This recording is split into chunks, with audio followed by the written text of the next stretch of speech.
Halo guys, assalamualaikum warahmatullahi wabarakatuh. Terima kasih yang udah stay sama channel Yati Sam Official lagi. Semoga kalian sehat, berkah-berkah untuk kita semuanya. Gimana kabar kalian, sehat? Alhamdulillahirobbilalamin. Kasam waras. Masya Allah, kasam doakannya lagi sakit Allah saatkan. Teman kasam yang berjuang di rumah majikan tentunya diberikan kekuatan sampai finish. Teman kasam yang bahagia juga tentunya jangan lupa bersyukur. Ya ampun cuy, ini video kedua. Wis kalian itu kalau ada viral itu nungguin kayak di sama. Masya Allah.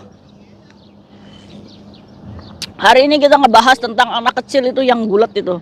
Oh, dua tempat sih kamu guletnya. Sini kayak Tisa merundingin, tabayunin kalian sama kalian kenapa. Ngomong sama Kaisam, nanti Kaisam tabayunin. Tuh kayak gini gulet tuh malu-maluin kamu. Astagfirullahaladzim. Ya Allah Gusti. Jadi ceritanya kemarin itu dihebohkan dengan kurcacil ini yang pada gulet ya cuy ya. Kenapa sih? Kayaknya dia kesindir di media sosial Kaisam.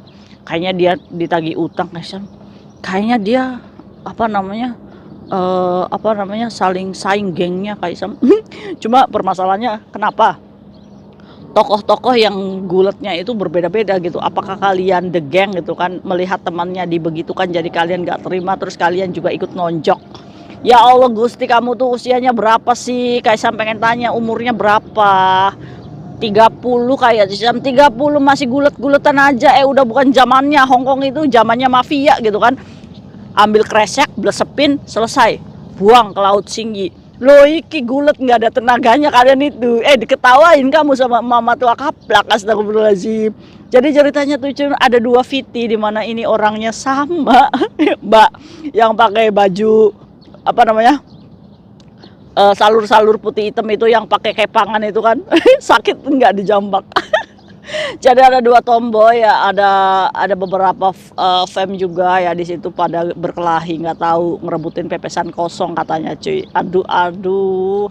Cuma ini menjadikan tontonan publik ya, karena apa? Karena orang yang lewat di situ itu tuh dengan santuy aja ngelihat lah ini lagi ngapain gitu kan. Nah videonya disebar itu sebagai efek sanksi sosial untuk mereka ya cuy ya, bahwa ini tuh Hongkong cuy, kalian menyelesaikan masalah tuh kalau misalkan tidak dengan gulet tuh kayaknya kurang afdol, kurang keren katanya. Kalau misalkan gulet kayak gini tuh mereka tuh pada merasa keren kayaknya cuy ya, keren gitu, punya kekuatan, punya power, punya validasi gitu kan. Tapi jangan dicontoh ya, karena ini orang-orang Indonesia jadi wajib kita tegur. Nah sanksinya apa cuy? Sanksinya sel prodeo berapa? Sel prodeo 1 tahun 12 bulan ya, dan denda itu sekitar 5.000 Hongkong dolar. Tapi bagaimana untuk mempokingkan mereka? Ya mempokingkannya kita nih, bukan memvideokan, tapi bagaimana caranya kita call 999, keringkus mereka semuanya ini.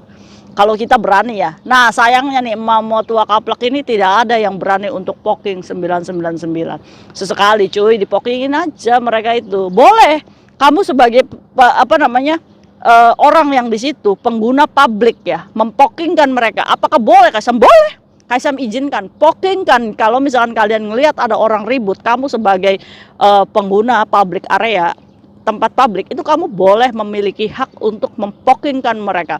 Ini bukan perkara apa-apa, tapi memberikan efek jerak untuk mereka supaya tidak menggunakan public area ini sebagai lahan untuk unjuk gigi. Kok unjuk gigi sih Kaisam? Maksudnya pengen gimana gitu. Nah buat kalian ya yang berseteru kemarin, ngerebutin apa sih? Ngerebutin pepesan kosong, sakit hati atau apa? Kalau misalkan kalian pengguna media sosial ya jangan tersinggung ya. Kalian tuh bocil. Tersinggung. The gang ini nggak terima, karena permasalahannya ya nggak lebih dari cemburu, utang piutang, tersinggung media sosial, terus sok keren ya. Cuma mereka ini kayaknya sih yang tomboy sama tomboy itu punya masalah, terus dibela sama famnya, jambak-jambakan, nggak punya tenaga mereka, jadi kayaknya gulet salto gitu. Kitanya yang nonton tuh greget gitu. Aduh Mbak Yu kok nggak ada tenaganya gitu aja. Mama yang biasa cuci WC ini, coba kalau saya, kenapa sih nggak di tak gitu kan. Itu malah dijambak rambut ya ini dijambak nggak akan rontok gitu kan. Nah ditamparin aja pak gitu kan. Karena mereka itu biasanya gulat seperti ini tidak saling jotos ya cuy ya. Kalau rambut itu kan tidak ada visum cuy, tidak ada tanda. Kalau misalkan kita dicakar atau ditepak ini apa, itu kan kita bisa dipoking kan cuy. Jadi mereka tuh pilih aman gitu. Jadi nggak ada tuh kalau misalkan ribut di media sosial publik itu nggak ada yang tonjok-tonjokan sok lihat. Karena apa? Karena mereka itu menunggu saat salah satu orang untuk nonjok gitu cuy. Saat nonjok itu kalian bisa dipokingkan. Nah makanya kenapa mereka kemarin itu pada narik rambut. Karena tidak ada bekas kalau rambut berontok.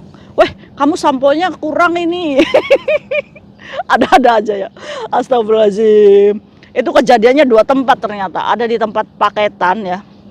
Terus dilanjut di apa namanya di Taman Mongkok yang A2 itu, yang ada sambal pecelnya. Kalian hati-hati ya, jangan melakukan seperti ini lagi kalau nggak mau dikasih sanksi sosial. Kalian itu bukan terlihat keren, tapi terlihat kekanak-kanakan yang butuh validasi, butuh pengakuan, yang masih bocil ya, pengen cari perhatian. Intinya kalian itu orang yang pengen cari perhatian ya.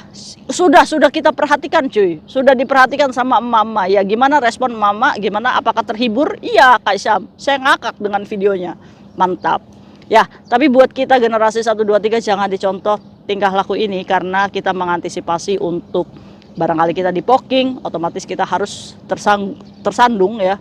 Salah satu pelanggaran di Hong Kong yaitu fighting in public place atau melakukan kekerasan di tempat umum. Itu bisa dipokingkan oleh orang lain, orang Hong Kong, orang lokal, atau kita pun sendiri kita bisa mempokingkan cuy, nggak apa-apa. Ya, jadi untuk efek jerak lain kali buat mama di sekitarnya, kalau misalkan ngelihat orang berkelahi, jangan hanya sekedar video, call 99 polis. Come here, wis, ya kan. Dendanya 5.000 Hong Kong dollar dan 12 bulan sel prodeo. Bukan itu yang menjadi permasalahan. Yang menjadi permasalahan adalah kalian akan sama aja akan di apa namanya sampai sidang putusan, otomatis visa kalian pun bermasalah. Kalau majikan masih mau ya is oke, kalau majikan nggak mau otomatis kalian jadi tahanan luar sampai kasusmu selesai. Nah itu mungkin pembelajaran kita hari ini, semoga diambil hikmah baiknya, jangan dicontoh ya. Semoga tidak ada lagi bocil-bocil yang gulat-gulat di luar sana ya, jangan dicontoh ya cuy ya. Udah mendingan diajak ngopi, ngobrol ya, kamu tuh maunya gimana gitu, apa saya yang bayarin kopi? Ya kan, kalau kita mau melukai harga diri orang itu bukan melalui media sosial cuy, tapi kita ajak, kita kasih kado, kita kasih hadiah, kita tunjukkan bahwa kita itu membenci dia dengan cara memberikan kasih sayang. Dari situ dia merasa bahwa wah saya harga dirinya dibeli nih dari sekedar kopi ya kan. Wes situ ya, cara melukai orang tuh tidak perlu dengan saling jotos. Buat apa gitu, sayang banget tangan kita gitu kan, udah di medicure gitu, mulus-mulus ada nonjok gitu kan, udah rambut dikepang itu kan kecil-kecil, didajambak, ampun. Nah mungkin itu sharing Kak Syam hari ini, semoga bermanfaat untuk kita semuanya. Jangan dicontoh ya. See you next video, bye bye. Assalamualaikum warahmatullahi wabarakatuh. Kalau misalkan nggak suka dengan perkataan Kak Syam, boleh ngajak Kak Syam ngopi, nanti Kak Syam bayarin kopi ya. Bye bye.